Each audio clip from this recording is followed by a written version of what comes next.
Welcome to our channel. Today we how to uninstall Auth0 applications from your tenancy, detailed guide step by step clearly. To begin, log in to your Auth0 management dashboard.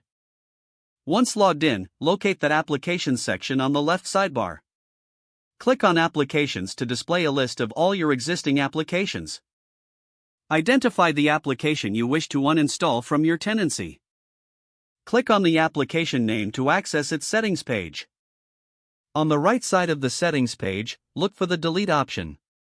After clicking Delete, a confirmation prompt will appear. Read the warning carefully, as deleting an application is irreversible. If you are certain you want to proceed, confirm the deletion. The application will then be removed from your tenancy. To ensure that the application has been uninstalled, return to the Applications list. Verify that the application no longer appears in the list. If needed, repeat the process for any additional applications you wish to uninstall. Remember to review your remaining applications to maintain your tenancy's organization. That concludes the detailed guide on uninstalling Auth0 applications from your tenancy. If the page does not load, refresh the browser or try again in a private or incognito window.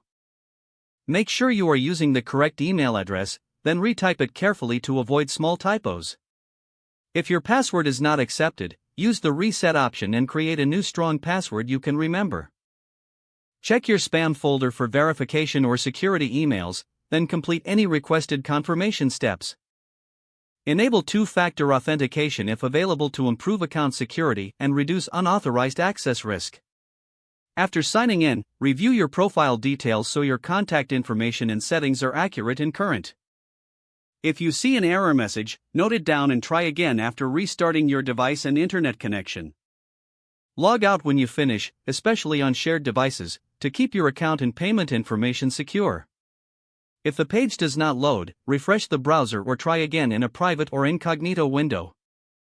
Make sure you are using the correct email address, then retype it carefully to avoid small typos. If your password is not accepted, use the reset option and create a new strong password you can remember. Check your spam folder for verification or security emails, then complete any requested confirmation steps. Enable two-factor authentication if available to improve account security and reduce unauthorized access risk. Don't forget to like this video and subscribe to our channel for more step-by-step tech guides.